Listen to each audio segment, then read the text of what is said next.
What's up, everybody? Welcome back to the Track Talkers podcast. You're sitting here with Tyler and Adam. What is that, bro? A That's T? the T for the Track Talkers, T dude. for Track Talkers. Let's go, bro. T. Well, Nashville, Hey, episode 5, bro. What a weekend. dude. Dude, it was so freaking harsh, bro. Thank God the boys are okay. I mean, are they? Yes, they're okay. So far I've heard on social media that Ken Roxon and Chase Sexton are okay. MRI was kind of clear.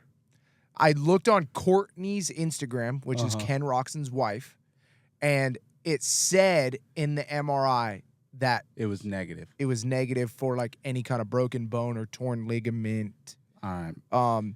And then Chase just got posted today from, I think it was Supercross Live on Facebook, Mm-hmm. that he is also okay and will be finishing out the rest of the season. So, What about McAdoo's? McAdoo, fuck. we haven't heard anything, so And that's then- not good. And then Levi Kitchen has some broken ribs. Supposedly. He was in the hospital. Yep. Supposedly, he says it felt like broken ribs. Mm-hmm. But Crashville really decided to live up to its name this year. I am not a fan dude, of Nashville. Let's put it this way. At all. Tell them your story at Nashville. Nashville was the last Supercross race I raced Ever, right? ever In your career. in my career. Okay. Whatever, Let's talk about you know. Yep. Supercross career, whatever. It was dope while it lasted. But, dude, so that day at Nashville, it was kind of a similar day that we had, maybe not as muddy in practice, but it rained a couple, like, that week. Yep. Welcome to Tennessee. Dirt was super sticky. It was that clay base in practice. And then it gets hard packed on the other and sections. super inconsistent. Yep. In practice, in the first free practice of the day, I OJ'd the shit out of a triple, fucking weeded myself into some tough blocks because it was. I didn't even remember that. Yeah, it just The one after the finish. Yep, I just OJ'd the shit out of it. How did I remember about that triple? That's kind of weird. I can remember that track like the back of my hand. I know, and it was Jeremy McGrath was there that night. Yeah, exactly. And then the second practice, they made some. This was before the 9 whoop rule, and before they all of a sudden they didn't want to. Faulkner blew his knee out on that track. Yes. That night. Mm-hmm. That's right. Faulkner lost the championship that night. And remember that gnarly whoop section? Yes. Before the finish? Yeah, of like where 10 it was whoops? Yeah, it was like 10 or 12 whoops, and then there was a 3.53 that you had to huck after. Do you not remember the 3.53 like right after? Or it was like No, I thought it was just whoops into the finish. No, it was whoops in. I thought it was whoops into a 3.53, and then you turned and it was whoops again. Yeah. Oh, that's what it was. 2 whoop sections back to back. Yes. That was so the second whoop section I wadded up in my hit second his head practice. hard. Second practice I wadded up because that was when they built loader whoops when everybody wasn't such a punani and they actually had real whoops. Yeah. Dude, I'd be freaking ripping on these whoops this day. But then You might be. It doesn't matter. You could jump them. yeah, I know. But whatever. then going in the heat race, so I had a shitty day like the whole day. Made it to ended up qualifying. Bro, like hold on, 35th. I'll let you come back. What? But are we those old guys already? 100%. That are we those old guys that are like, bro, back in my day, the whoops were way gnarly. Bro, I just listened to Gypsy Tales with Marvin Muscan, and he says the same thing. Oh, well, Imagine he's kind of in the same situation. Bro, Muscan would probably win championships with the fucking whoops they have now. Oh shit, bro, that's Bro, funny. remember when you passed Muscan on the Anaheim whoops after the sand section? Yeah, I blew his fucking goggle strap into the high seats, bro. You were passing Marvin Muscan through gnarly whoop sections because you were taller and you could fucking ride whoops better than him on a factory KTM. On a factory KTM. Dude, and that's not taking away anything from Marvin, but dude, not only that, but dude, I know everybody's been thinking it, but I'm sorry, bro. And they probably already said it. What? That KTM and those Huskies are the biggest, like, they're the most dog water thing in the whoops I've ever seen, bro. Okay. Anyways, back to your story. You qualified 35th. Somewhere around there. Qualified in the 30s. Going into, I think, Heat 1. I was in Heat 1 because you were in Heat 2 that night. Yeah. And I got a decent start. I was mid-pack. Everything was kind of normal. I was a little sore from the day. I come around, still mid-pack, did the on-off, came backwards around the start. Yeah, and you had to triple onto a tabletop, right? Well, it was a left, and you had to, I think it was another like 353 or something, kind of like ski jump. Dude, that whole rhythm was funky. Yeah, and whatever it was, you ended up going like double and then triple onto the tabletop and then off onto a 5-footer and then a roller into a flat corner, and I ended up just doubling my way through. But when I went to because it was the first lap. Because it was the first lap. And I doubled, and then there was there's 3 people in front of me, so I went double again. And then when I was jumping like through the transition off the tabletop to kind of go onto the 5 into the corner, I kind of cross-rutted like way less than even McAdoo did this weekend, but I moved over probably like half a foot or a foot, and Ronnie Stewart, God bless his heart, he was all right, but fucking landed right on. No, fuck that. That was bullshit. Dude, it's just what it is. And he landed, basically his front tire landed on my shoulder, and the frame landed on my back and ripped me off the back of the bike, and my ass hit the 5-footer, and I ended up breaking my sacrum, broke my pelvis, broke my lower back, and fucking after that, I was like, fuck this shit. Dude, and then on the same process, I had a broken navicular that I didn't even know about. That was the nail in the coffin. Yeah. And then on top of all that, not to make the story about me, you were on the line? But I'm on the line, and they got this whole thing like red flagged. Yeah. Fucking Tyler's in the corner by himself. You're like the only guy. Me and Ronnie Stewart were laying on the track. Yeah, and I'm on the starting gate like, is my brother dead? I'm like off my bike trying to go over there, and they're like not letting me go over there. I was pissed. Yeah. Then I got to go out and try to race. Yep, didn't make the main on that night. Surprise, surprise.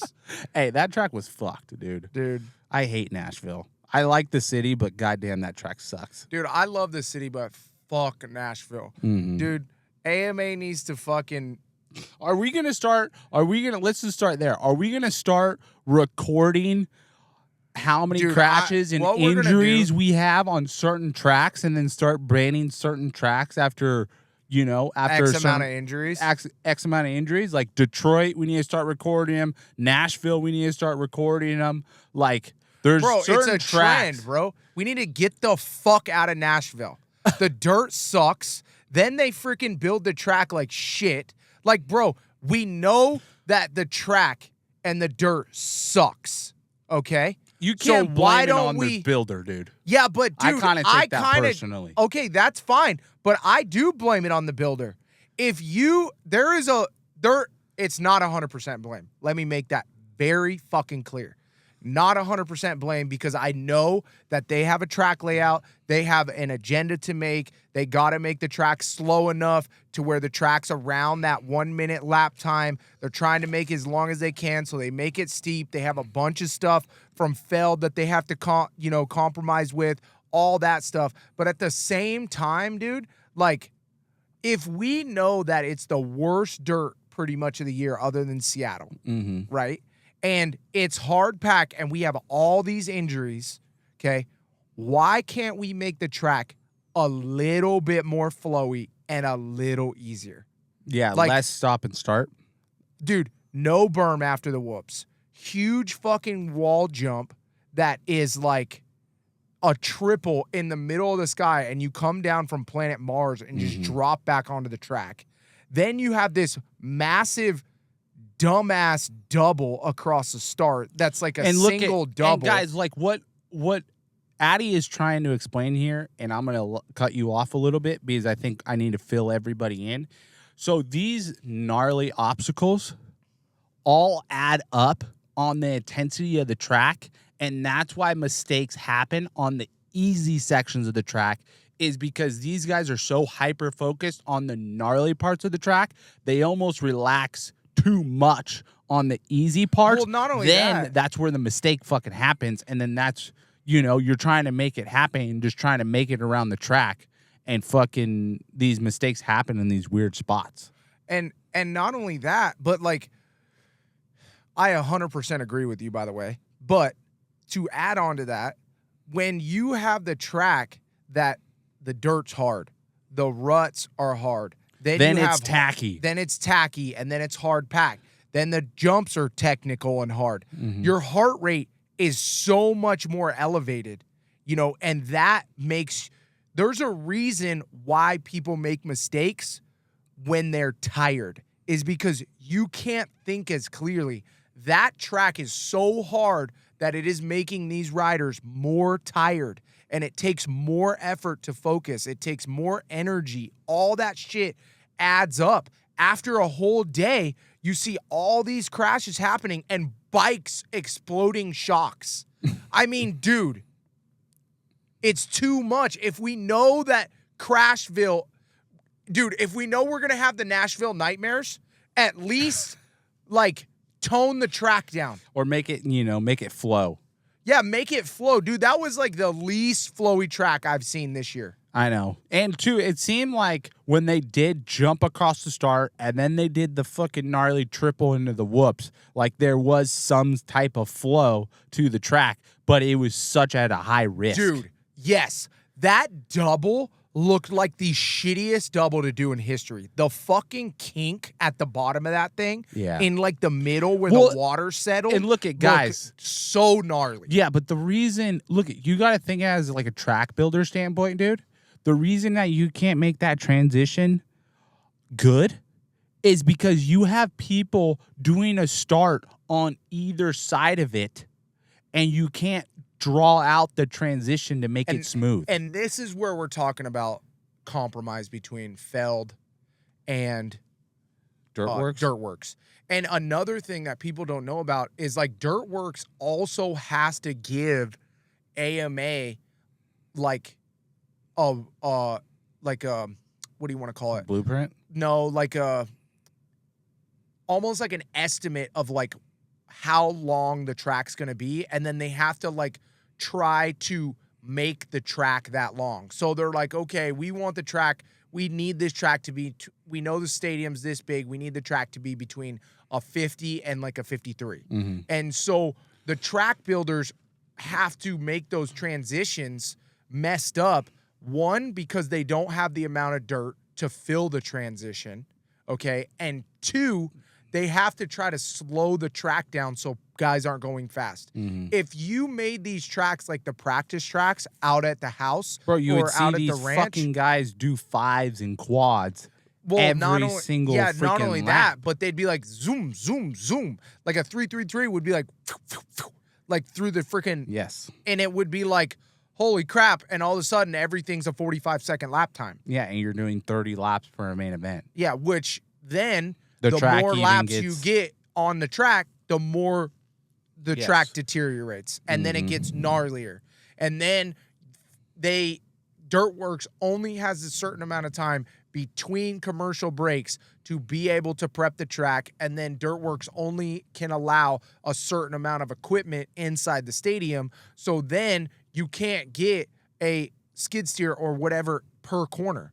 So Yeah. there's a lot of shit that Dirtworks is also battling as AMA is trying to satisfy live TV and Feld to try to make the track at this not code. even live TV, but the whole show. You Yes. can't take a fucking an hour break in the middle of the races to just prep the track. You know, you got to move the show along. You got to create the hype, and then you got to keep the hype going.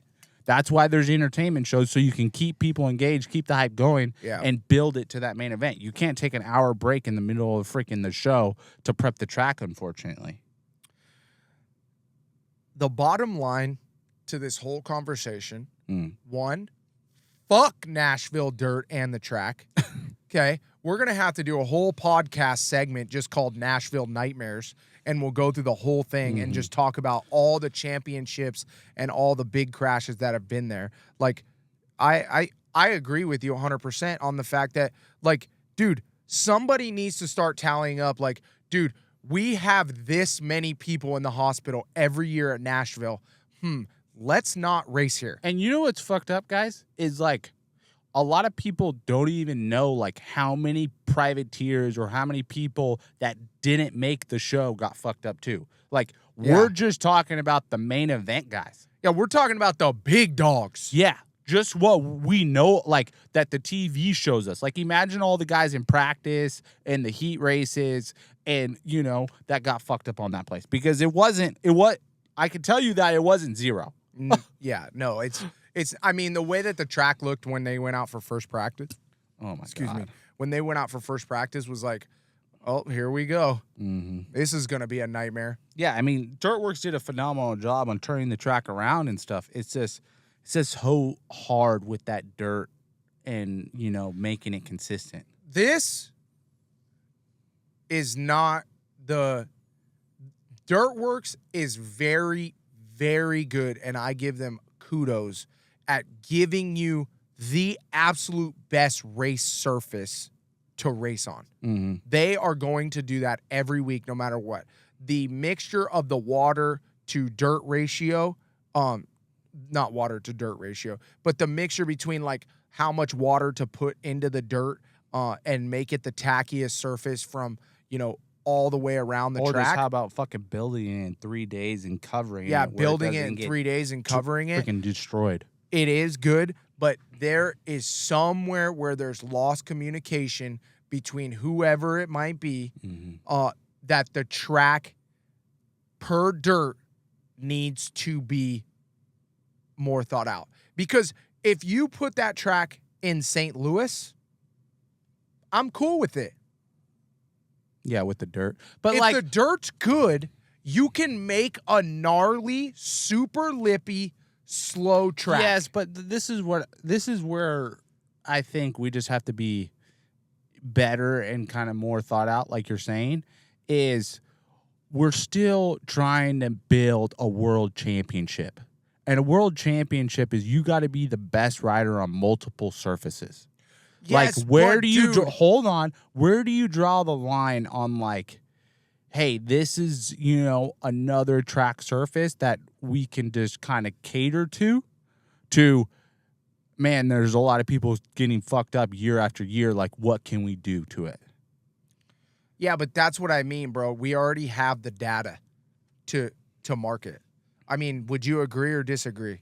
I mean, yeah, fuck Nashville. That's what I'm saying, bro. Like, I 100% agree with you that if you're going to be a world championship, you have to be able to tackle all obstacles, right? And I mean, absolutely. I mean, and you all saw dirt it with types and all that type of shit, right? You have to be able to do motocross, supercross, motocross/supercross, you know, which is what we call super motocross now. And supercross hard pack, supercross soft, supercross muddy. You have to be able to tackle. You have to be the best at everything. And that's where we've seen it come into play with the mud, with Jet Lawrence and the tacky dirt. And this weekend where Jet was a little bit better because there was more throttle control required and he kept it together. Same with Kenny but before the shock blew up. Yes, but if we know every single year, Nashville, people get fucked up. How do we fix that? Yeah. The fans aren't going to know if the triple is 6-8 inches smaller and the transition is 6 or 7 degrees Softer. less. Yeah. The fans ain't going to know. The fans are going to look and be like, oh, it's a triple. Well, so this is why I know for a fact. So you know the sand section? Yes. Okay. They've been doing this for a couple years now. So on harder pack tracks like Salt Lake City, they, instead of like separating the sand, they just put that sand in year after year and add it to the 7,000 yards of dirt. So like the track is going to get better the more you go to there, but like how much better is it going to get? adding sand. Yeah, but dude, they're also a year later. Monster Jam is running in there. Yep. So at some point, you go, hey, this track, this dirt sucks. It's going to be more difficult for the riders. We know this. This is no surprise. Mm-hmm. All it would take, and I'm going to name drop right here. And I know he's a nitpicky motherfucker because that's how he got his name. But all it would take is somebody calling Chad Reed and saying, hey, how should we build the track this weekend? Should we build it gnarly with this dirt or not? And Chad would be like, that dirt's way too fucking gnarly. Build the track lower. Or call fucking me or you. I mean, fuck, dude. You're a track builder. I almost worked for Dirtworks this year if it wasn't for my wedding. That's what I mean. You're a track builder. You built tracks. You work with Shane Schaefer. Like, dude, like, I've ridden all the tracks for many, many years. All it would take would be AMA, Feld, any of those guys calling up one or two riders. Or, honestly, it's probably better that you call early retired riders. And this is why. They're not going to be biased. Chad's not going to be biased. If you call up Chase, he's going to be biased, Sexton, to whatever he wants. Yeah. Same with Kenny. Same with anybody that's competing right now. But Chad Reed isn't in affiliates with anybody.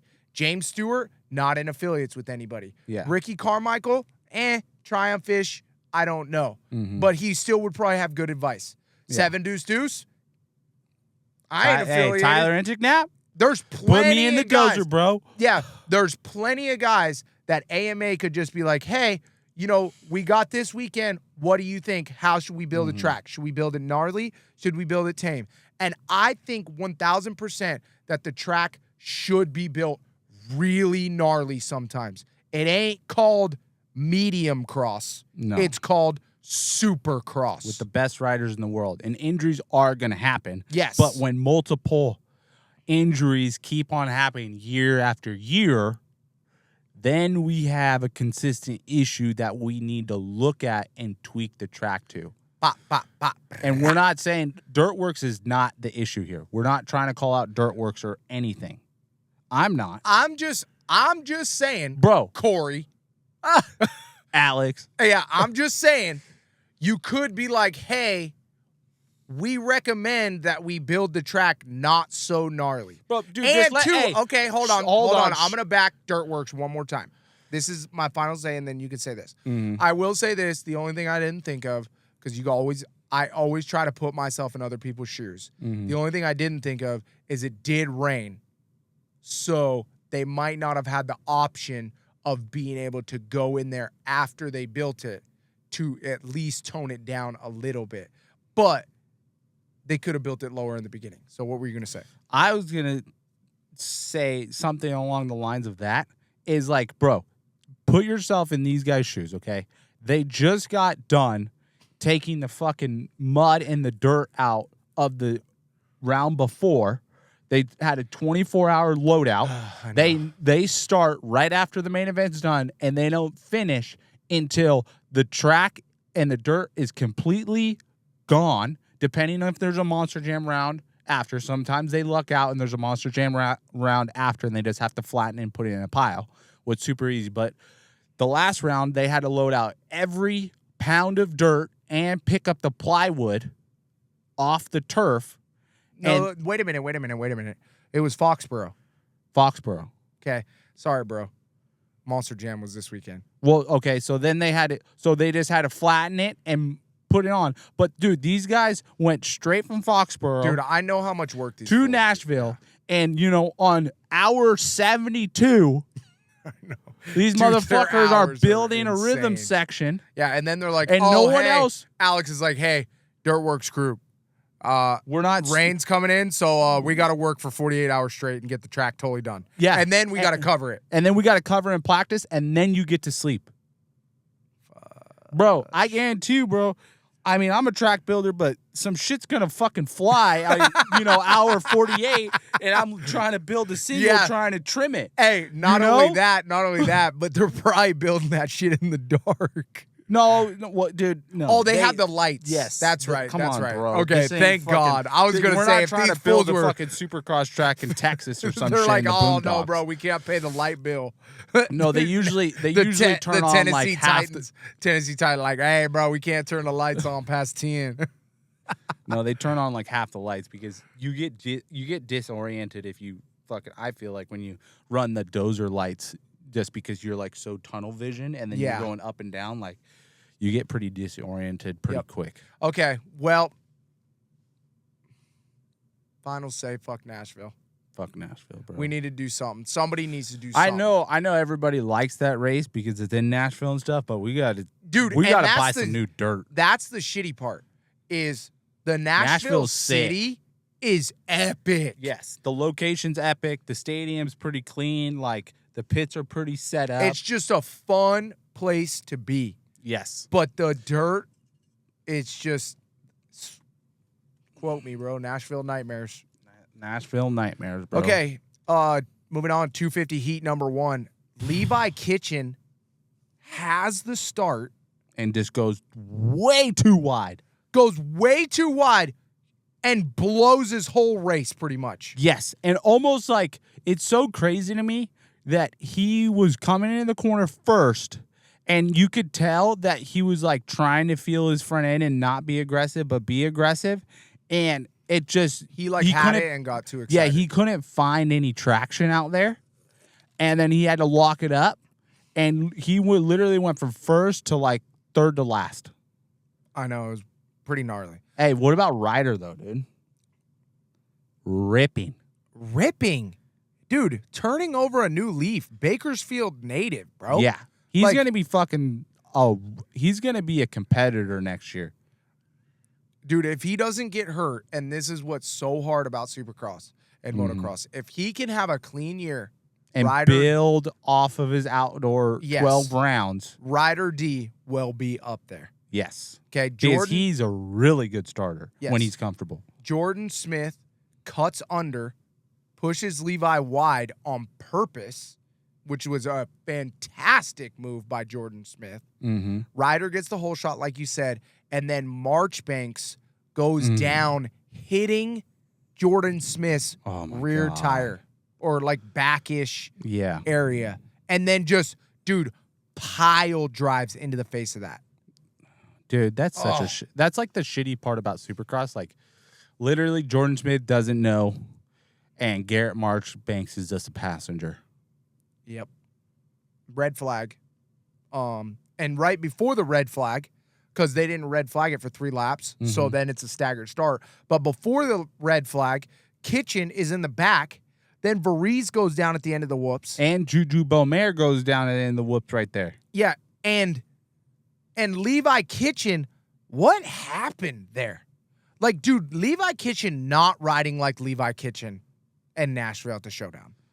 Like, bro, that was a bad like, what really happened? Bro, that's what Did happened. it catch him off guard? I think he just caught him off guard, and then it was such a weird corner. He was just super nervous and riding tight and not flowing. That's what happens when you don't get a good start, dude. I know it's weird because we haven't seen that from him. I know, and he's been on fire. He's just been ripping, and now it's not good. No. This is not good. And RJ Hampshire looks good. RJ Hampshire wins the heat. Then Jordan Smith, Ryder D, Phil Nicoletti 4th, Shimoda 5th, and Kitchen makes his way back to 6th after the staggered start. Like, he is lucky that staggered start happened. Very lucky. Okay? Heat number 2.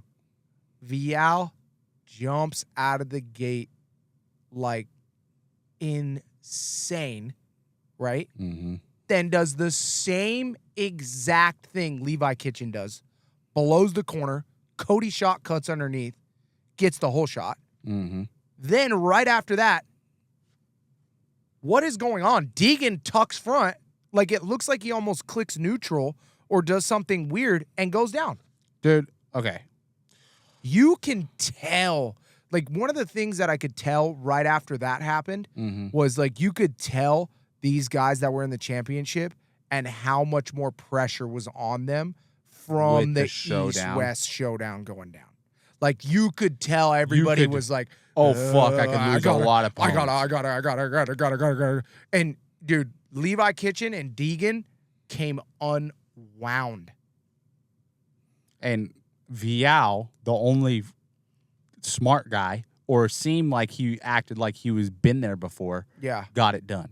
But this is my pet peeve. We're going to talk about 250 East, Heat 2. Yep. Bro, okay, so Vial makes a mistake, kind of riding in second, and then makes the pass. Yep. Dude, where was the coverage, dude? I don't want to see Deegan slicing and dicing. I want to see Vial, the guy who's battling in the championship, second place behind McAdoo. I want to see that guy ride. And we didn't see him until the final lap of the heat race. Like, what the fuck is going on with the coverage? Yeah, I mean, I don't know. I think they did make a mistake there. But I also, as a Deegan fan, and I think there's a big majority of people that are Deegan fans, they want to see Deegan. And Deegan, to me, is the storyline of that heat race. Yes, but, dude, I'm sorry, but Tom Vial is winning an American heat race. Bro, give the guy credit. Give him more than one lap. Yeah. The final lap where he's cruising. Yeah. You know what I'm saying? I think like, the jump problem, back and forth. I think the problem why they didn't give it to him, it was kind of like Cody Schock was in first, Vial was in second, and then they kind of showed Pierce Brown, making some passes in there, and then they went back to Deegan because they were like, well, or even what about fucking Cody Schock, bro? I know. That fucker was ripping, and you don't even know he was ripping. Yeah, like the only reason I knew that Anstie was in there because I looked at the results. I didn't see. You know the what whole I'm saying? Yeah. Like, I get it. Like, they got like, dude, like, be on Deegan, like, jump back and forth. We got the split. Yeah, screen, we got to but, jump like, a little back and forth. But, like, dude, give these guys in the lead the credit for being up there. Don't reward the guys back in the pack. There's more than one or two storylines. I have to agree to disagree.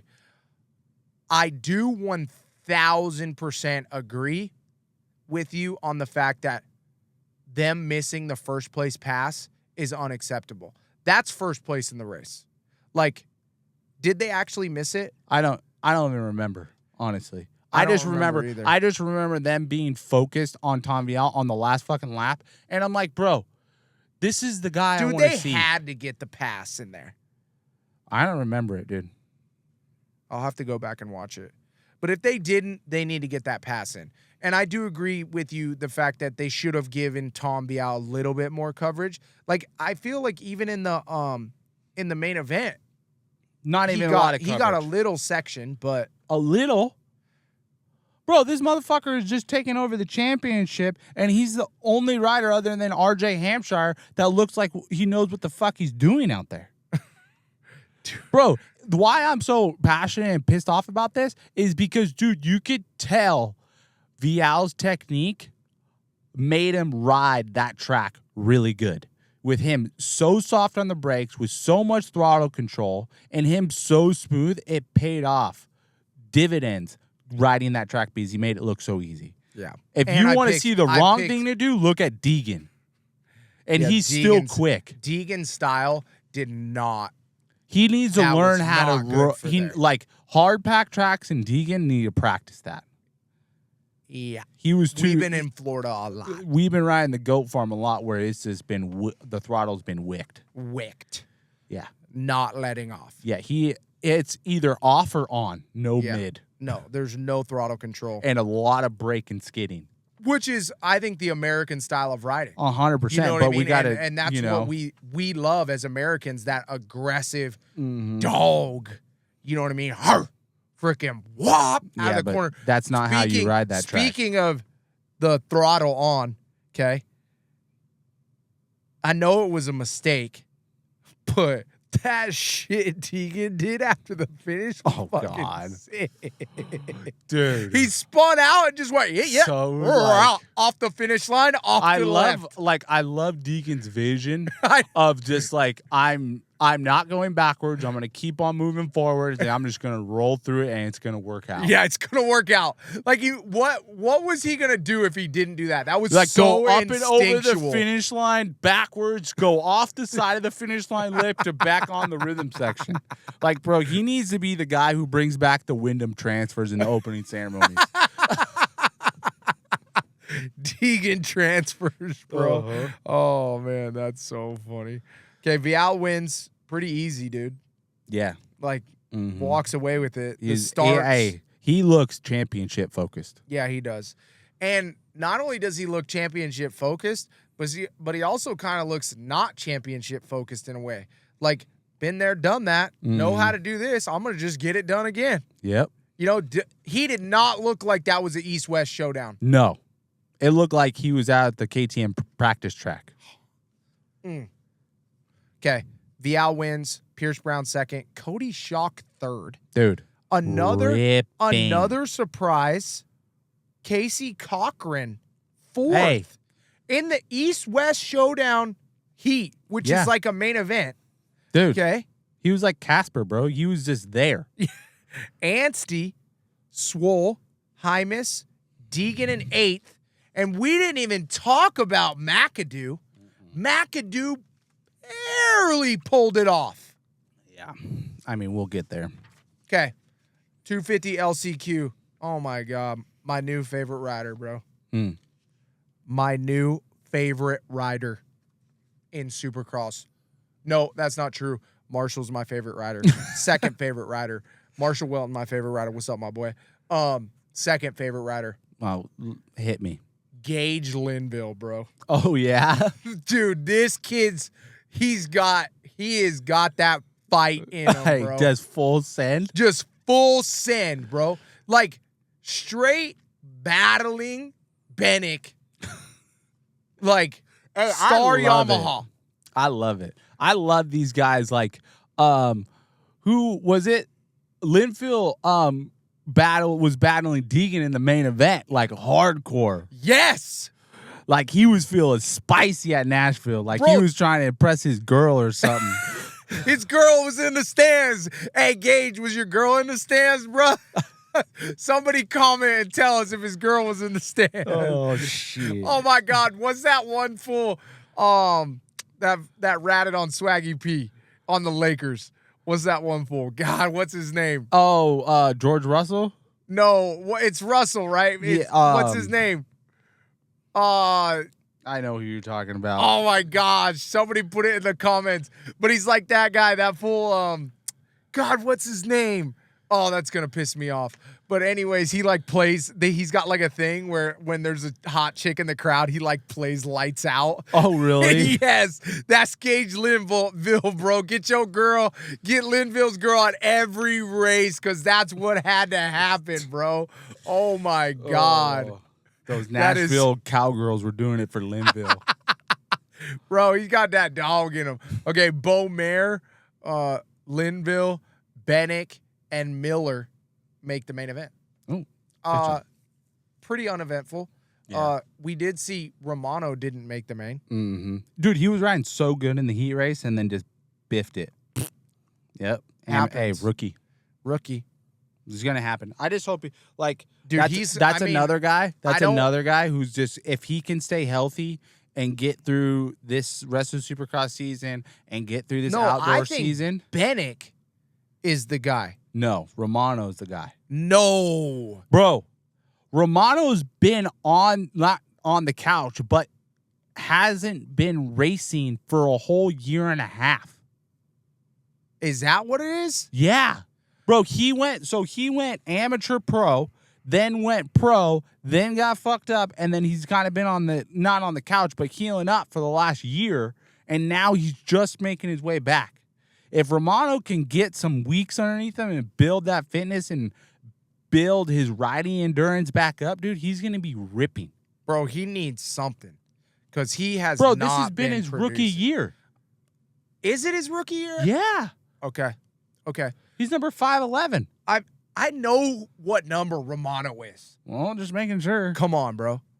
Okay. All right, 250 main event, dude. So Romano doesn't make the main. Yes, we got it. Bro, we already know the results. What's the team manager's name? God, what's his name?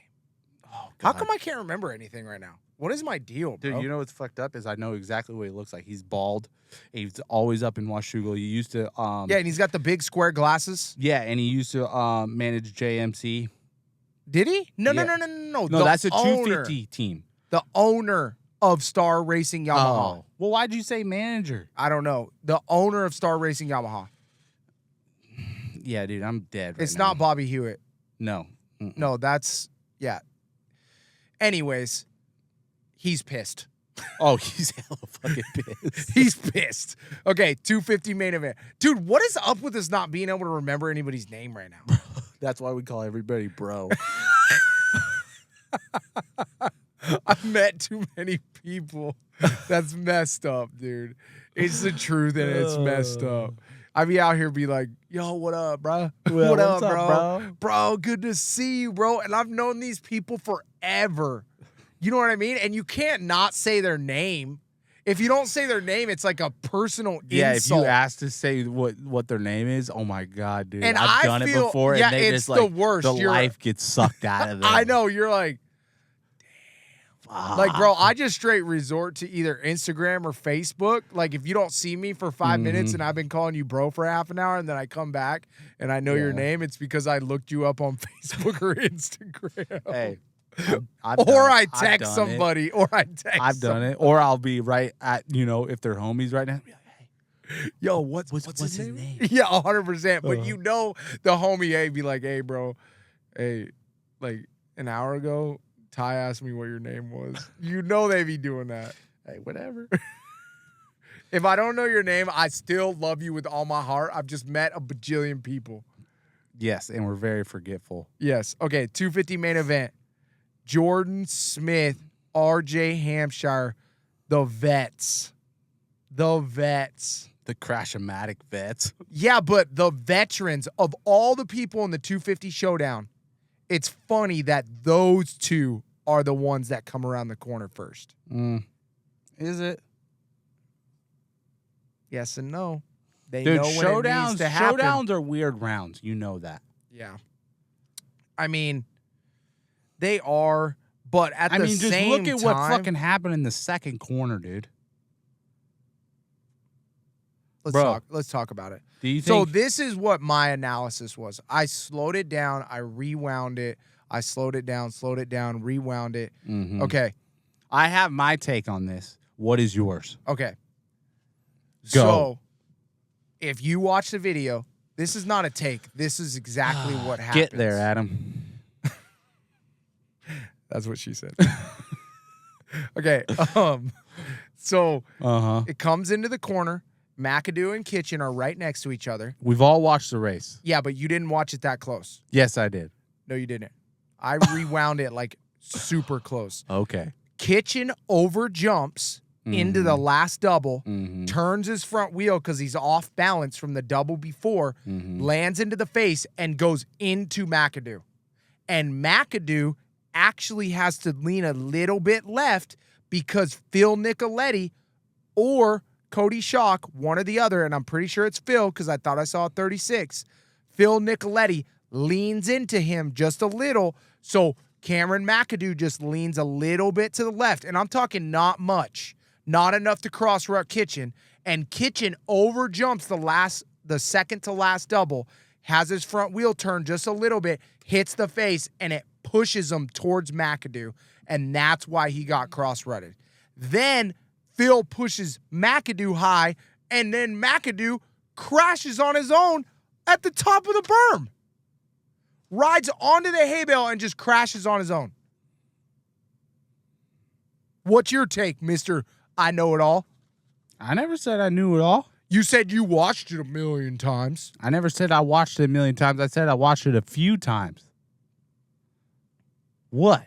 Okay, so what's your take? Tell me. Don't make me slap you. We're getting hostile? Yes. Okay, If you have a brother out there, you know exactly how I feel. Okay, Or a sibling. What's your take? My take is Cameron McAdoo knew that Levi Kitchen was there. Obviously, he knew he was there because they were side by side in that rhythm section. Okay. And then Levi Kitchen has nowhere to go. Okay. It's always pretty smooth on the edge of the hay bales. Okay. Yes, he overjumped it a little bit coming into the bowl corner, but No. I'm talking Levi overjumped the double before. he didn't overjump it that much. You want to bet? Yes. I'm gonna pull it up. Pull Keep it up talking. right now. I'm gonna pull it up. So, And we're gonna try to pull it up on here for Instagram. okay. So, when you're side by side, Yep. Levi Kitchen, Cameron McAdoo are side by side coming into that corner. Okay. Yep. So McAdoo's a little bit in front, Levi Kitchen's a little bit back. You know, Levi Kitchen knows exactly where McAdoo should go because he can see Agreed. what McAdoo is doing. Agreed. Even though there were, McAdoo was a little bit in front of Levi Kitchen knows where McAdoo's going. Yep. Unless McAdoo does some funky ass shit. Yep. And what happened? McAdoo did some funky ass shit. Because McAdoo did nothing funky. Watch this video. bro, look McAdoo jumps and kind of, I don't know if it was his rut or he pushed his bike out wide, and then that made Levi's Kitchen front wheel kind of get really close to McAdoo's Boom. bike. Right and there. then, What the fuck did I just say? see it. 100% right. Watch Kitchen, OJ, and turn right into freaking McAdoo, and McAdoo has to go left because he pushes a little wide for Phil Nicoletti. That's Levi Kitchen's fault, bro. Mm-hmm. Watch the video. I'm watching.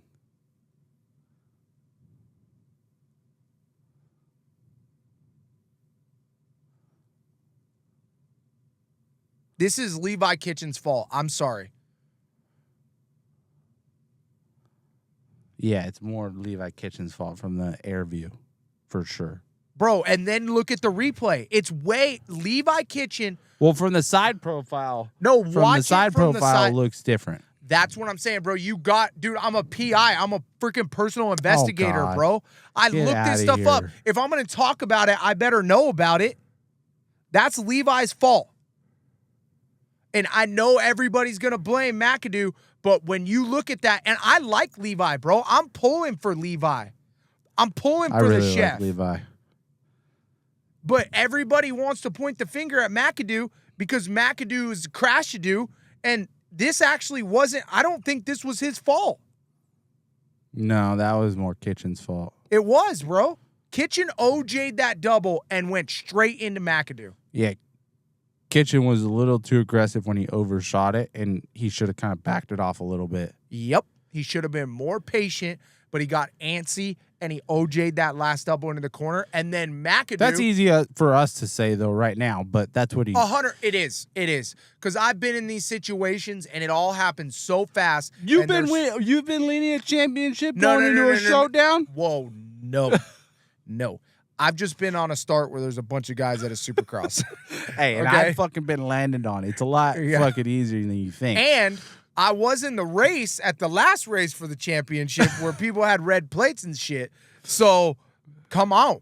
We just know how easy that mistake is to make. Yes, because you get excited. You're more focused on the guys around you than And you're focused in on the front of track. you, and then you OJ, and then you hit literally... All you have to do is hit an edge that's 2 inches high on the wrong spot, and your fucking bike is going 2 or 3 feet to the left. Huh. Weird. Think there's Okay, plenty you of were those right at on this Nashville. one. Oh, my God. But look at guys. I want this on the... For Hey. 7 Deuce applause. Let's go, baby. Hey. Let's go, number one. Okay, I just want this to be recorded, and we got this on record. That's going to be on YouTube and Spotify and Amazon Music and For life. for life. Okay, I am Amazon- saying Adam is right. I am man enough to say that. Okay, Okay, well, I'm not man enough to say you're right. So ever. I'm not man enough. All right, let's finish this 250 main event. We pretty much got through there. McAdoo pulls off, unfortunately. Bro, Sad day shoulder. for McAdoo. Yeah, I don't think he's coming back this season. No, he's done. Deegan comes back, but dude, he's just wild, bro. He's wild. He needs better throttle control in hard pack conditions. Yeah, that's his weakness has now come to the surface. Mm-hmm. His weakness is if he doesn't have a rut that he can wick it in and lay it in, he's not that good. No, that's not true. Okay, that was super harsh. Okay. Yes. He's a click off. Yes. He's missing a piece. Yes, he's missing. He's not ready for the 450 We have a championship. dent in the Deegan armor. Yes. In the Metal Militia Deegan armor. Hard pack tracks is kind of a weakness. Which the last track is very hard packed. Is very hard packed. Yes. But it's been a rainy season, so who knows? Mm-hmm. Okay. RJ, bro, we talked about this. We talked about it. Mm-hmm. And it came true. Slow, not slow, but just steady and let the rooks make the mistakes. I know. You remember we talked about it? Mm-hmm. We were literally talking about this exact same thing. And we're like, oh, RJ Hampshire's changed his ways. He's not riding at 100%. He took it down to 90%. He doesn't quite have the speed, but he's more consistent. Is this going to be enough to do the championship, or is Levi going to have too much speed where he can't catch him? Guess what? Showdown happened. He got the start. Rode at 90%, made a little tiny bobble, and still pulled off the win. And all of a sudden, RJ Hampshire, 166, Levi Kitchen, -2, Joe Shimoda, or Jordan Smith, -18. All of a sudden, RJ Hampshire, red race. plate. We got a race. This is going to be sick. Yes. This is going to be gnarly. Okay. Then mix up on the East Coast. Vial takes over the championship by getting a 3rd overall in the main event at the showdown. Rides flawlessly as well. Now he's 136 in the championship. Deegan's -13, McAdoo -16, but he's probably done. Mm-hmm. I would say McAdoo. Don't you think it's probably like a 75% chance that McAdoo's done? Yeah. I would Bro, say like a higher. shoulder I would say injury. higher than that. Shoulder injury with him not being able to race. This is why, is because he's 16 down. Yeah, like If he was 2 or 3 down, he would he's come back coming and back. try. But he's 16 down. Yeah, like It's mm-hmm. I don't know. McAdoo's gnarly, bro. That I Daytona know. race where he flipped 6 times. They red flagged it. He goes back on that is one cool thing about McAdoo. If he can ride and race to his ability, he will be out there. Main event results for Nashville: RJ Hampshire, Joe Shimoda, Tom Bial, Jordan Smith, Jalik Swoll, Deegan, Max Anstey, Hymus, Bo Mayer, and 14th place, Levi Kitchen. Hey, but that was a good 14th place. It wasn't a good 14th place, but it was a needed 14th place. Mm-hmm. Needed. Yeah. Okay, 450s. J. Coop. Bro, that boy jumped out the gate, but does the exact same thing, and Kenny sneaks under him on the inside. I was thinking about this when I seen the heat race, and I see him give a little bit extra space on Kenny, and then he had someone did a similar pass to him on the main event as well, where he kind of went wide. I think in year 2 next year, those passes aren't going to happen. No, because he's going to feel that sense of belonging that we've talked about. Yeah, and he's just going to pinch him down. Oh yeah, and he's going to be like, "No, bro, hell no. I'm battling for the championship now." Yeah, he's not. Yeah, he's like, I'm here for one spot, mm-hmm. and that's the top one. I'm not here to be in the ballpark. Yeah. Next year, he's going to be like, I'm battling for wins, and I'm going to cut down on you. Yep. Kenny looks good, then stalls it. In the weirdest spot. Yeah, AC takes over the lead. Dude, how good was AC riding? He finally like loosened up, I felt like. Or maybe not loosened up, but like gave it 100% effort, you know? Like, Hey, no gives. He was like finally in the position where he was like, okay, I'm going to give it everything I got to do the best I can. Yeah. Then Hunter blows by him. Chase almost goes down in the whoops. Bro, what was up with that? Weird. Dude, didn't you think his bike looked like shit? Dude. I mean, I love Let's Chase. just save it. Let's just save it. But for like, the main. dude, his bike, like nothing looked predictable on that thing. Yeah. Then my favorite part of Heat 1 is my favorite part. What?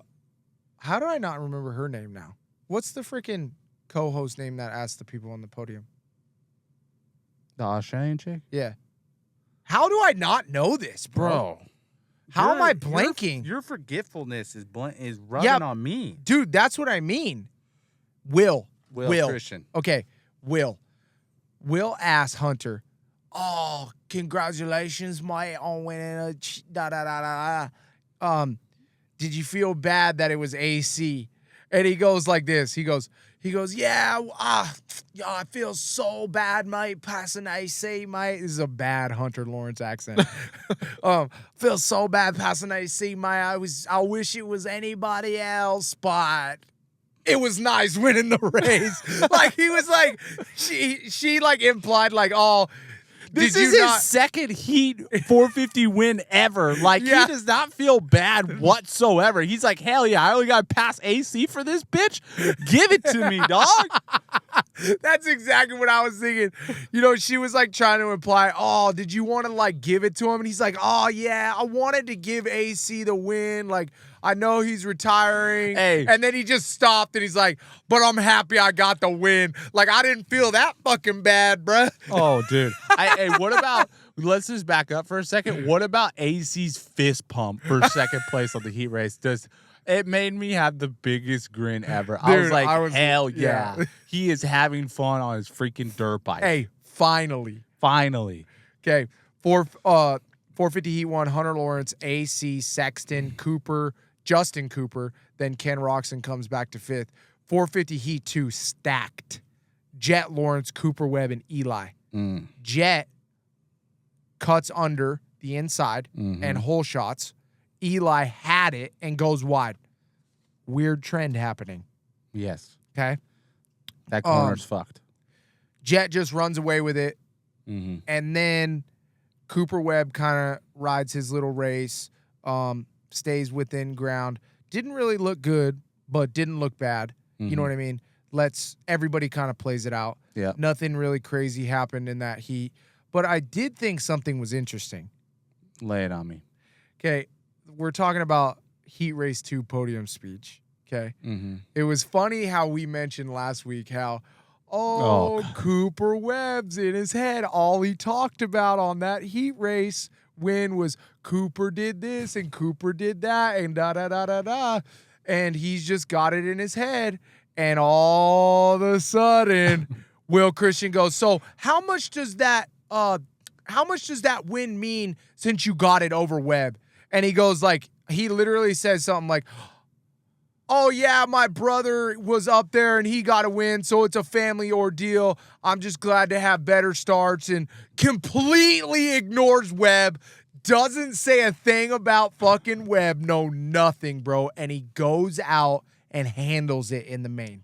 Bro, that doesn't have anything to do with our podcast. Yeah, right, bro. Jet Lawrence is probably our #1 listener.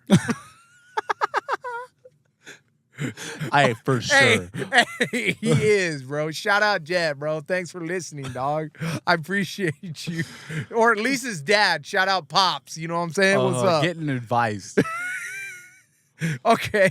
I'm going to make this quick. Bro, did you watch the Science of Supercross or did you miss it? No, I missed it. I just fast forward through it. The Science of Supercross was on gloves. Like mechanics gloves and rubber gloves. Hey, bro, you gotta hit our promotional sometime, dude. I thought I was watching a commercial for fucking Pfizer or some shit. Like, wear protective gloves. Like, these are all the protective gloves that you can use. Non-electric shock ones to change the oil, ones to change a hot pipe, ones to do this. Like, I'm like, bro, you're really talking about the science of Supercross or the science of working on fucking bikes? Like, bro, come on, dude. I want to hear about Supercross. They're running out of shit to come up with, bro. Bro, how about the science of pitboarding? The science of chatting between you know what your the mechanic? Hey, you know what the science of pitboarding is? Hey, fucking sorry to tell all you guys, but we barely read the pit boards. Yeah, but you could at least come up with some shit like rider communication with your fucking rider. Or how about why they make a whoop section? Rider communication with the rider? You know what all the mechanics are doing? Mechanic to rider and what they You know what the mechanics are doing on the line? They're fucking talking about where they're going to dinner after the main event. They had nothing to talk about. The bitches in the stands. Yeah, like I saw this one bitch in the autograph line. Oh, bro, we're gonna I'm going to dinner. I got some tickets to the race. We're gonna fucking go to Tim McGraw's bar after. It's gonna be sick. I got some reservations after. Like, you coming, bro? Or what? Oh, also remember to hit that triple line before the whoop sections. I saw you doing practice. Hey, Chase, Roger. He said, go outside in the whoops. Yeah. Roger D said go outside in the whoops. Yeah. But we'll go to McGraw's afterwards. Yeah, straight up. Fuck. That's what Chase was yelling to him. That's what Chase was yelling to his mechanic after the fucking crash. He's like, we on for McGraw still, motherfucker. Hey, oh my God, that just hey. We on for Tim McGraw. Just because I crashed doesn't mean we ain't going, bruh. Dude, the fucking way Ricky said that Chase just yelled at his mechanic, there's no fucking way Chase was yelling at his mechanic right there. No. He was just like, bro, I'm good. Let's just get back to the truck. Or he was saying like, oh, blah, blah, blah, this is what happened. Yes. He wasn't like, you're a fucking idiot. Like, no, bro. No. And I don't know if Ricky was implying that, but he did say yell. He could have used the word communicate. Oh, Chase is communicating with his mechanic. No, that would have sounded weird. Look, Chase is talking to his mechanic. Yeah. You know what I mean? Or something. Chase said something to his mechanic. But either way, it's got depth. That was very aggressive. I felt like on yelling. I was like, there's no way he's yelling that right now. Okay, so we got science of Supercross. Okay, here's some stuff you can talk about. Okay, why we've implemented nets. Why are whoops a certain length apart? Why do we cover the track, and what does it do to the transitions? Why are the transitions built this way? The dirt textures. What does water do to the dirt, and when do you water the dirt for traction, for optimal traction? Why are riders better at some tracks and not better at other tracks? What tires? I'm sure they've done tires, right? Like, come on, like just call me, bro. Call me if you guys need Kawasaki science. Call me up because we can do better than gloves. Okay, moving on. 450 LCQ. Justin Hill, Harlan, Hand, Noren, Nichols doesn't make it. What the fuck? Dude. Hey, you know that fucking bro, easy button? Doesn't like a beta mean like testing? Like the word beta means testing, right? Are we still testing or what's going on? I mean, I know Colt Nichols gets hurt, whatever. Fuck it, we'll give him a pass. Yeah, but, Carlin's our boy and Beta's local. But god damn, because Benny Bloss is getting it done. Benny Bloss is getting it. And I think that's fucking with Colt more than anything. Probably is, dude. Like, dude, Benny just had his best night and Colt had his worst night. Like, fuck. Dude, that shit sucks as teammates. You know what I'm saying? It sucks like, so Colt's bad. back at the rig at Tim McGraw's bar watching Benny Bloss get his best result in the main event. Bro, and you know what's fucked? It's like the same thing. Shout out Gypsy Tales podcast.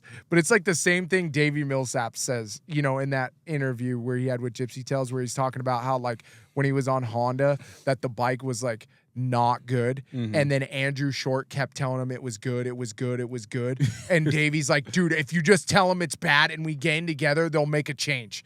And that's what's going on right now. I don't think that's what's going on right now. I'm not saying that the beta is bad, but You got one guy that's getting results and probably like this is the fucking shit, and you got another guy that's on the polar opposite. Like this fucking thing is like I'm struggling. Yeah, This but is you have one difficult. guy who's 6'5" and another guy who's 5'7". I know. It's pretty crazy. Okay, 450 main event. Eli Tomac with the hole shot, learned from his mistakes, cuts down. Kenny passes Jet on the second lap. Dude, just ripping by him. Dude, I love Kenny's sprint speed. That shit is so fucking sick to watch. Dude, isn't it? Dude, it's so fucking sick. Like, he knows, like... Dude, I yell at the TV. Like, I'm like, fucking Bro. go! Let's go! Like, it gets me so fucking hyped. pumped. I know. Like, when I see Kenny just sprinting past Jet, Oh, God. I'm like, oh, yes! Dude, I know, like, in that moment, aren't you like, just do it for 20 minutes and Yeah. let that motherfucker know? Yeah, straight up. You got this! Let's go, Kenny! Like, Kenny can hear me or something. You know what I mean? Fuck yeah, RM Army, dog. Army. Then, JT, Justin. Bro, Jet was not the first one to do the triple out of the corner. Everybody saw Eli and Kenny do it way before Jet. Thank you. Amen. Just because they went outside the first lap doesn't mean they did the rest. Yes. Kenny tripled out of that thing on the 17-minute mark. Go back and look. Oh, this was a note. This was a note that I actually wanted to bring to the table. What? Okay. Listen to this, all right? Note me. Note me, all right? Hot take, Jet Lawrence, the reason why he was getting really good in these main events was because he was coming up with lines and being innovative during the main event, and that's how he's pulling on these guys. Now we're in what, round 14? Yeah. Round 14. Kenny, Eli, Cooper. We'll just say for this, you know, the kind of facts I'm trying to throw here. For Kenny and Eli, I've been watching tape and watching tape on Jet and seeing how he's coming up with lines and better lines that are developing through the day that they're doing in the main event now. And it seems to be working on, I guarantee you, they have made it a point. Eli, Coop, and Chase, and basically anybody in this championship, they've made it a point to keep their head up, keep their eyes and ears open on different lines that are making a presence in the main events, because I feel like like almost like all those top 5 are more aware of what the other guys are doing. Yes. Like they're kind of looking for it. Yes. Because they're not going to get it from their pit board. and Because they're it's not too going to hard get it, and they're not going to get it from practice because they haven't done it all day. Yep. And they're just going to get it from what's available on the track as far as what lines have made it available, what kickers I can jump off of, and what transitions are getting smoother throughout the day. And they can feel where that rider is either catching or they're losing that guy. And this is the thing about Supercross that a lot of people probably don't know. They might I don't know. Who knows? Everybody knew about the fucking air thing. I thought that was a secret, and there's a lot of people who are like, oh, not a secret, and then there's like a lot of people who are like, oh, that's a fantasy. Yeah. Whatever. Oh shit, you fucking Eli's wearing earplugs. Anyways, back to the point. You watch the riders on the track all the time. You're always gauging the rider behind you by looking at the other side of the track. Mm-hmm. There's 180s on these Supercross tracks, and you can see that rider a lot more than you would think. And they are looking at that guy. And I guarantee you, like you said, that's a great point, because I think that those riders really are starting to be more aware of what is Jet doing, and that's probably the main focus. Eli and those guys are veteran enough to where, like, they're not going to do it unless they have to. Kenny, Webb, and Chase. Eli Tomac. No, I don't think Chase. Kenny, Webb, and Eli Tomac are those veteran guys now that they will only do it if Jet does it, and they have to do it. Mm-hmm. Okay? Chase And, like, Sexton I and think- Jet are doing it first. Yes. I'm saying those are the first guys usually to do something. But this weekend, Eli and Kenny were in first and second, so that's a situation, people, where you're going to have to pull out something if you feel like it's available to you. And you it's going to be an advantage. When a jump is a capability when you're riding your motorcycle. You can feel it. You can like feel it in your bones. Like for me, like I know when I can do something because I come off a lip and then I look at my landing spot and I'm like, fuck, I know I can jump there. And then you can do it the next lap. Yeah, and it you is can do weird. you can do it like 100 times like that. That feeling is weird, isn't it? Where like you come up to something and then you come out of the corner and you go to hit it and then you just double it, but you know, like, oh, right as you go to hit it, you're like, yeah I got and the that's feeling, like yes. even that's for like a new obstacle. Like these standard Supercross tracks, bro. Dude, even for us, bro, we could fucking walk the track and not even do press day and still hit finish lines and triples first lap. Yeah, finish lines, the triples and the finish lines after we walk the track are like pretty much first lappers. The only reason that we wouldn't do it first lap, if it was fucking big. No, is because they have that red flag rule now, right? Yeah. Where you have to roll the very first But lap. that's besides the point. These jumps that these guys are coming up with and are jumping during the main event, I think everybody in the top 5 or fighting for this championship have made it a point to come up with something in the main event to give them an edge. Yes. Because they're seeing it give Jet Lawrence even a more edge on top of his technique. And now, what I think is so interesting is back in the day, it was the quads. Bubba would be like, okay, I'm going to bust a quad. Now, it's not really a quad. Like, these guys are getting innovative on the lines because of dark fish and because of these other things. And they physically know because they can compare back to back like a ghost of yourself in the dark fish. If you guys haven't seen it, go look at Dartfish, and it's an overlay program. It's an overlay program where you can see exactly where you were faster or slower at because it has 2 of you that are ghosted together. So they're able to see, is the triple double faster or is the double triple faster? Yes. And they can see it for a fact. And that's something that they learn and you study throughout the day every single time you have an intermission or in between practices. But those are for the rhythm sections. What I'm talking about is those lines and those jumps that become available only in the main event. Because the transitions have gotten better from the dirt, or filling in the gaps. For the main events, that inside line got too gnarly and you couldn't rail it as fast. Yep. And then, you're just like, fuck, instead of double singling, let's just fucking triple, shift up in the air when I have 4 seconds of air time, and then hit these fucking whoops. Yeah. Pretty crazy. Sexton goes down. Oh, my God. Dude, what happened?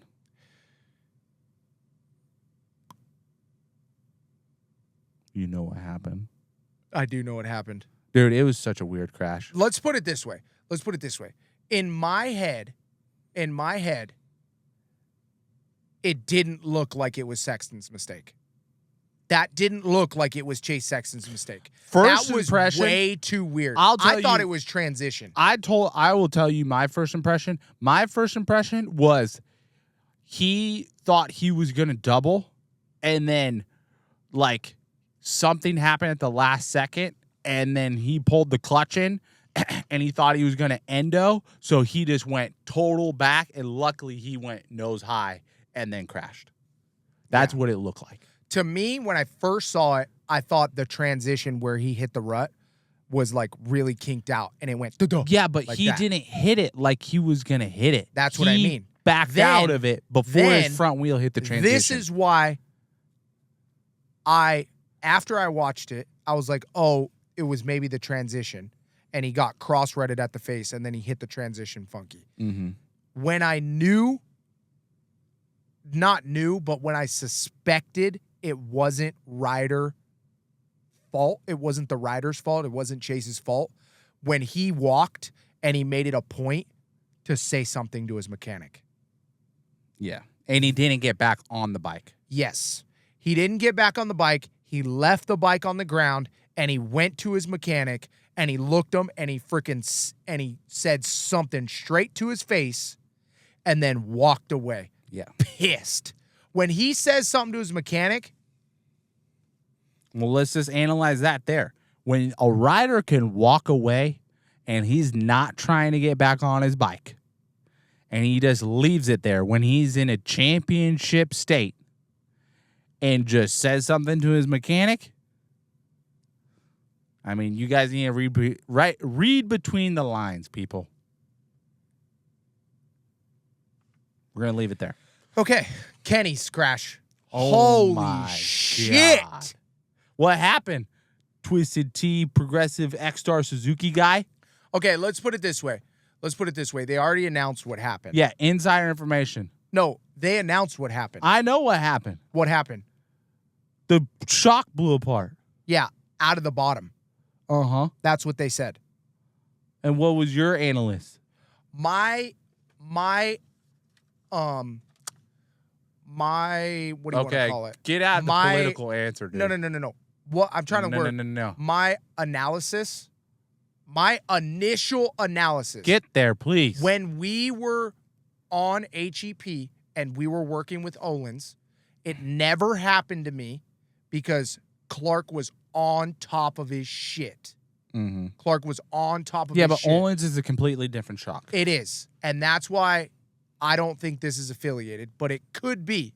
But they said the bottom of the shock blew out, so it's no mystery. And we saw the shock ring clip in that picture. Exactly. So I don't think this is what happened. Mm-hmm. My initial thoughts is the shock body came unscrewed.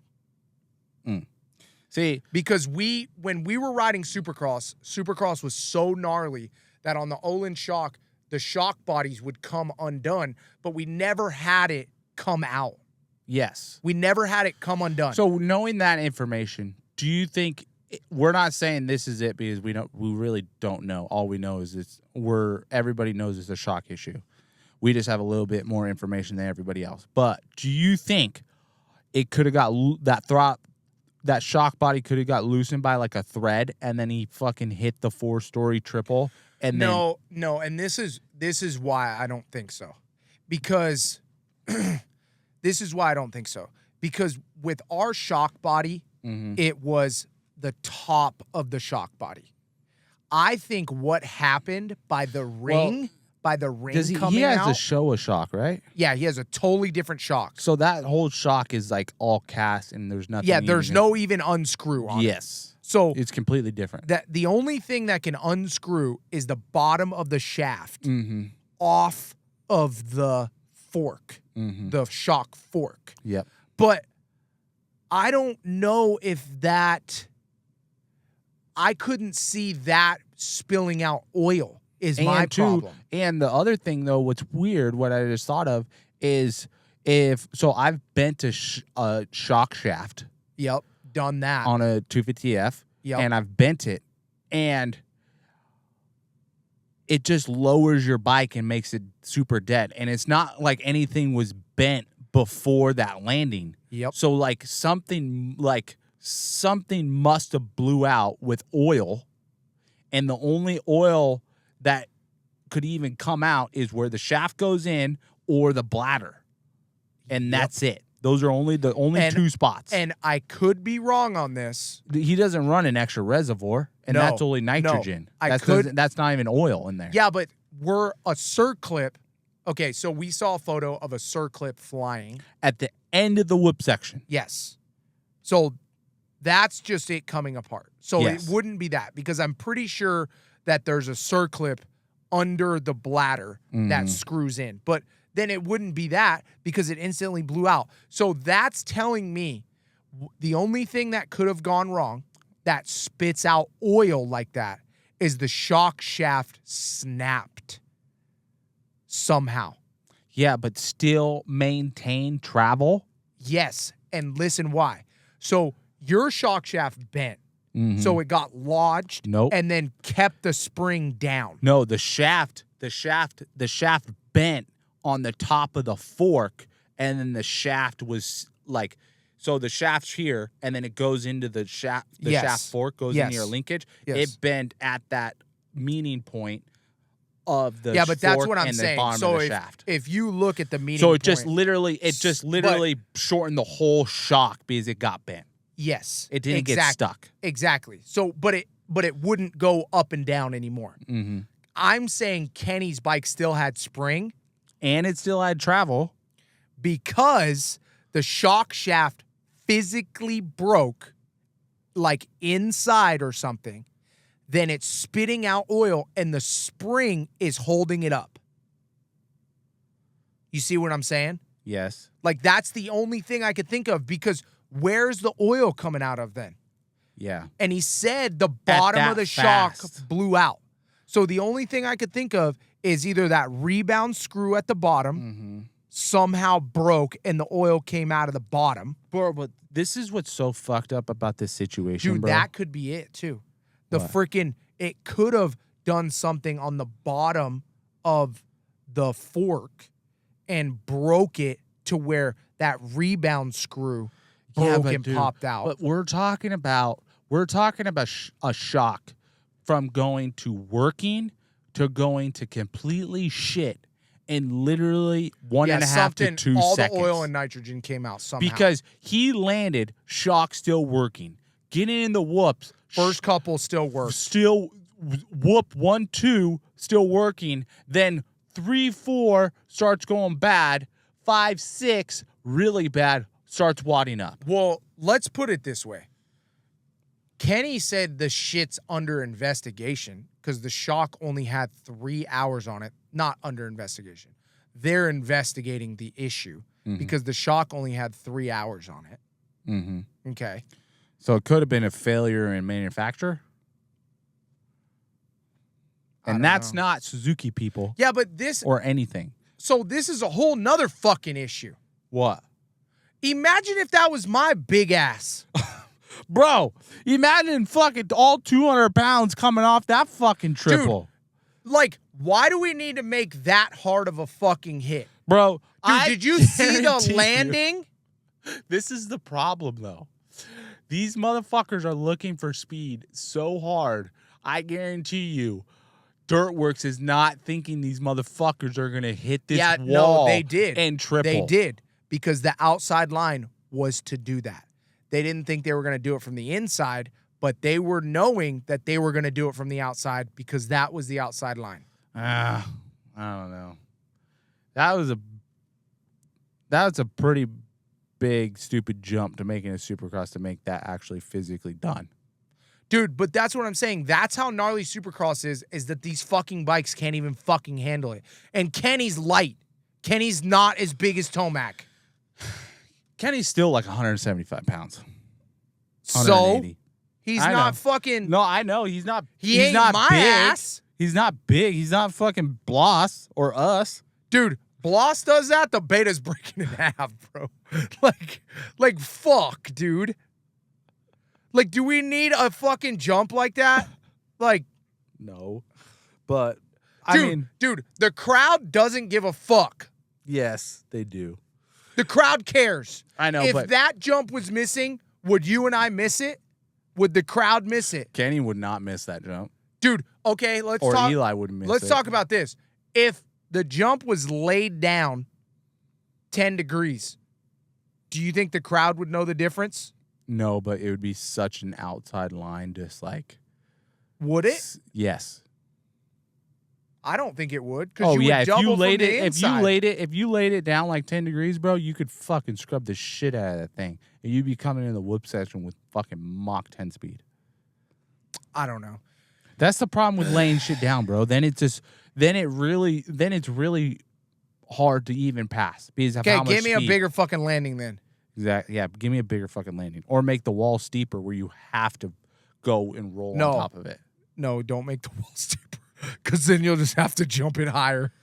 No, if you make it steeper, then they have to back down. They ain't doing that jump if it's any steeper than that. Guaranteed. Jet would. No. Okay. You can make that thing so fucking steep. Okay. Jet gets an easy pass on Eli. Fuck. I think honestly, Bro, I think Eli wanted it. Good. I know. I think Eli was like, dude, at least he didn't have to pass me and make me look bad because I was getting tired. I don't know. I think if Jet's behind Eli in Salt Lake, Eli's not gonna let Jet pass him. No. Because Eli's only getting better right now. Yes. Do you think the way Eli looked, do you think he's racing outdoor? Dude, don't ask me. You're Oh, asking yeah, the you're wrong the guy. wrong person. Yeah. I don't like outdoor at all. Like, not even a little. So, yeah. Jet Lawrence wins. Eli gets second. We didn't even talk about Webb. I mean, he had a blah night. He did. I mean, I think it was what he needed to do for the championship and not throw it away, but he needs to be better than that. Yeah, bro. he just. I mean, Webb's so like. I mean, he didn't lose a lot of points, but he is. You know, it is what it is. He's -5. I know, but we got 2 rounds left. Yep. Ando gets a quiet 4th. Barsha 5th. Nice. That's better. Mm-hmm. Justin Cooper 6th, and then welcome back Dino. Yeah, there Let's we go, baby. Final season. Let's go. That's it for the 450s. We're gonna move on to lit kit. There were some good ass kits for the weekend, bro. There were some really good kids. St. Jude. The kits were sick. Yeah. So we got the Rider D all pink. We got Joe Shimoda. I actually didn't put him in lit kit, but my wife Ashley, for you guys that don't know, but Ash was like, "It's cute. I like the pink fox." So that got the girl vote. Congratulations, Joe. RJ Hampshire's fly kit was cool. Mm-hmm. Jet Lawrence / kit was sick. Yep. And then you liked Anderson's kit. Anderson's kit was sick. Alpenstars posted it. I was not a fan. It was head to toe matching. I know it was, but I'm not a fan. I'm a fan. You just don't like Anderson. Dude, I gave Anderson a good review last week on Lit Kit. Yeah, he's been killing just it. because I don't like somebody, personally, for them flipping me off and cussing me out on the track does not mean that they will or won't get a vote on Lit Kit because I'm biased. I'm not like that. If you got a good kit, you got a good kit. I remember that day when Jason flipped you off, and I was like, dude, Addy, you were so in that motherfucker's way. Which one? Which time? Dude, you know what's so funny, guys? Is this shit happened 2 weeks in a row. 2 weeks in a row. Addy was getting in the way of Jason, and it just happened to be like that. Dude, and I, like, me and Jason, like, literally were cussing each other. I was cussing him out, and I was telling him to fucking bring it on. Yeah, I know. Like, literally, like, telling him, just like, bring it the fuck on, bro. I was ready for it because, you know, I back you 100%, but I was just laughing because I was just sitting back, and I knew, like, I was just like, well, shit, bro. I mean, because it happens every fucking weekend. Yeah, like and two, we all know Jason's a fucking hothead. You know, and dude, Jason is a hothead on the track. No, I feel like everybody's a hothead. If you get in the Jason's extra hothead. Adam, if you get in front of anybody on their hot lap and you're fucking dipshit and get in the race line, and I feel like I was not in the race line that much. Dog. Jason, I don't give a fuck. Jason was just extra pissed because, like, he's like, 7 Deuce is a fucking squid, and I'm fast as fuck. Get the fuck out of the way. Bro. And I was just like, dude, I'm fucking 220 pounds, motherfucker. Come fight me. Yeah, I'm in the way. I'm a little fucking slow. I'll fucking pick it up, but fuck you. Don't fuck with me because I'll fucking fight you right now. And then he gets off the track, and he fucking went in his rig, and then fucking 2 weeks later, I seen him at the fucking hotel room, and we broke down. And that's the fucking way it goes, because you get on the track, and everybody's a fucking asshole, and I'm still a little fucking pissed at him, but fuck it. Hey, blood is boiling at the fucking races, bro, and that's how it is. You wonder why we're all dicks sometimes is because we're stressed the fuck out. We're trying to get a fucking fast lap time, and we're trying to make a little bit of money. And we got people yelling at us how bad we fucking sucked that day. Yeah, why didn't you do the goddamn quad? Dude, why don't you risk your life, almost fucking die, and go fucking a second faster like Jet? He fucking does it. Pussy. Fuck. Oh, God. Anyways, back to Lit Kit. My vote, top 3. We got to get this fucking show done. Rider D, number 1 with the pink shit. RJ Jason Hampshire. Anderson for the win. Jet Lawrence with the slash gear in second, and RJ Hampshire third. All right. That's my picks. What's your picks? Jason Anderson. Fucking. Okay. You didn't like Joe Shimoda's cute gear? No. Jason Anderson. Ken Roxon. Oh, okay. Okay. He's just in white. Okay, cool. And Levi Kitchen. I don't like any of those guys on that list. Dude, Ryder D's pink kit was sick. Ryder D's Hey, Justin Barsher. Hell yeah. All right, let's finish this shit up. That dog. Arr, arr, arr, arr, arr. Ow. Arr. Ow. You know who got that dog? Who? My second favorite rider. Gage Linville, baby.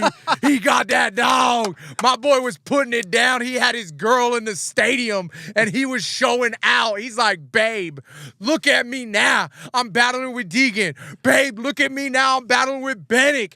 Babe, look at me now. I made the showdown, baby. Let's go on privateer. I'm that dog. Arr, arr, arr, arr, arr. I'm getting hyped, bro. This show was wild. Hyped. Gage Linville, you got that dog. Congratulations, bro. Let's give him one. Let's go, baby. Hey, okay. You know what it is? It's my segment. Does a zebra keep his stripes or lose his stripes? And this segment on this week, this zebra was trying to change his stripes, but he went back in time and went for his old zebra stripes on Cameron McAdoo. And oh, sure he did do it, because goddamn, starting in practice, he ran into that poor privateer guy who had Logan Leitzel. Logan Leitzel, who had no idea that McAdoo forgot how to ride for 15 feet and just ran straight into him. I'm sorry, guys, but the way that Cameron McAdoo was going around that corner, he could have locked it up, and he knew where that Leitzel kid was going. It's not like he just all of a sudden cut in front of Cameron McAdoo. This is not a stop sign on the 405, okay?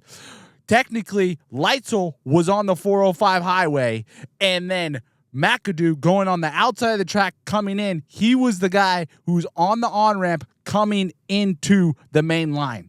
He should know where everybody's at when he's coming in the main line like that. Leitzel was not the issue. Leitzel was just trying to get a fast lap, and Cameron McAdoo ran him over, and then McAdoo pile drived his freaking shoulder once again, and that's where it started. Yeah. Okay, so we did kind of say that it was Levi Kitchen's fault. Mm. Okay. But we are positive on this show. Positive vibes. Positive vibes. Positive vibes. Positive vibes. So, what does Cameron McAdoo need to do to change his stripes? Because we've been talking shit about him for the last 4 fucking weeks. And I feel terrible. Dude, I feel because so it's bad. like reality. And it's like, oh man, Cameron McAdoo finally changing. And we want you to change. Bro, and he was the best guy. We want you to be better. I know he's fast as fuck. He was starting to be the best guy. And if he's healthy, he is the best guy in the East Coast. No, I don't think so. I think if Deegan, he was starting if become, Deegan came in healthy and Faulkner stayed healthy, I think those guys got it. Bro, but still, like Cameron McAdoo was in bro, it. He was Cameron McAdoo was leading the championship. Okay, get to the point. Get to the point. What does he have to do to change his stripes? Bro, one, he has to fight his goddamn demons now and heal up from another injury. What absolutely sucks, because I feel like I've been there more than everybody. Okay, what does he got to do? He's got to positive vibes. Okay. Talk to your inner circle. Shut out the outside noise, including this podcast, because don't listen to me. All right? I'm just talking mad shit, and I feel bad for the kid because it sucks. I could only imagine. But sport's so fucking hard.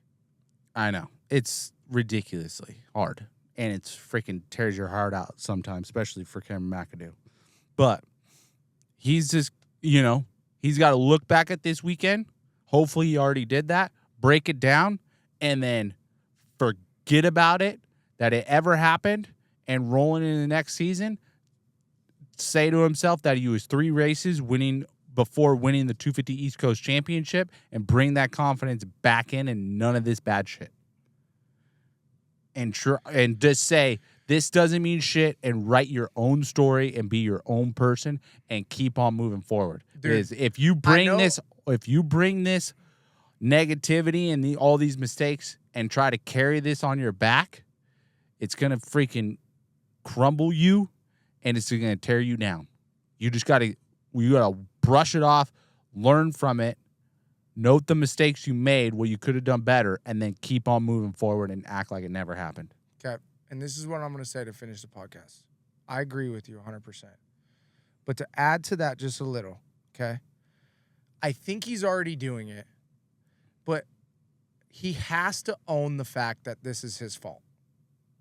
He can't just say, this is bad luck, and ignore it, okay? Mm-hmm. You have to do something to change what you're doing and get out of your routine. Yeah, but dude, that's where you it's have like, to put it in the back of your mind and move on. I agree, okay? But you have to do something different. let's break this down though. Hold this on. is what Can you no let me finish? Shh. Bro. You got to back down for a second because dude, he's done everything right up until this point. Yeah, but bro, everything right. It's the same thing. No, it wasn't the same thing. It was the same thing for that 3 seconds that, like, you know, this is where I rack my brain so hard. Okay, and it's not even it might no, not even be an issue. But like, imagine if he doesn't even crash with Leitzel in practice. Like, we could be talking about a whole different night. Yeah, because then he's healthier, gets a better gate pick in his heat race, gets a better gate pick in the main event, and fucking whole shots and win. He's still winning the championship. But it's like those mistakes, you're never going to know what the snowball effect is. This is my point, and I'm ending the show on this and not letting you talk afterwards. Big brother vibes, dude. Big brother vibes. Was the Logan Leitzel crash avoidable? 100%. Same shit, bro. That's my point. You got to own it. You got to fix that. That was Cameron McAdoo's fault. The crash in the main event, not his fault. The Logan Leitzel, in my opinion, in our opinion, that was McAdoo's mistake for not doing something that he should have been doing in that moment. He should have been focusing. Yeah. He lost. Like, I mean, I saw the video. You saw the video. Yep. Guys, this is, I'm just saying this from experience. A motorcycle is only, on the, lane on its side is only 2 feet wide. You know how quick McAdoo can move his bike 2 feet? And it looked like in the video. Yeah, but you made a fantastic point about, dude, Leitzel's on the 405. He's merging. Yeah. You should know and hear 100%. For sure here. I mean, you saw somebody's coming. You saw Leitzel's and know front that wheel. That's the main line. This is and okay, I'm not backing off my point then because in the video you saw Leitzel's front wheel. Imagine with what Cameron McAdoo saw with his own 2 eyes. Your peripheral vision is way back here. When he squared up on the outside, you could basically see the people coming in from the whoop section, and let alone the inside of that corner. And the only thing I could think of that might have been hard was he on an off lap, maybe trying to line up that roll triple in? That's the only thing I could think of why he was like committed where he couldn't back out of that. Yeah, like where he almost blinded out that Leitzel could have been there and was so focused on the commitment of that triple in and so like scared. He was gonna try like on an off lap. He was gonna try to set it up so on his next lap, or even he was gonna off lap just line it up and try it. You know, and maybe he was committed. But either way, to me, that was an avoidable crash. 100%. And that just he lost the championship. Yeah.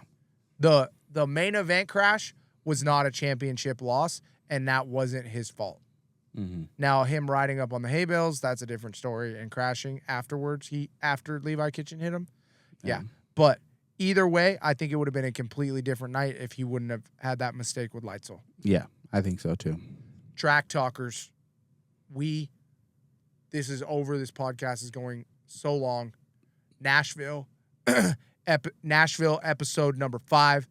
I'm Adam. This is Tyler. Track talkers. Later. See you next week.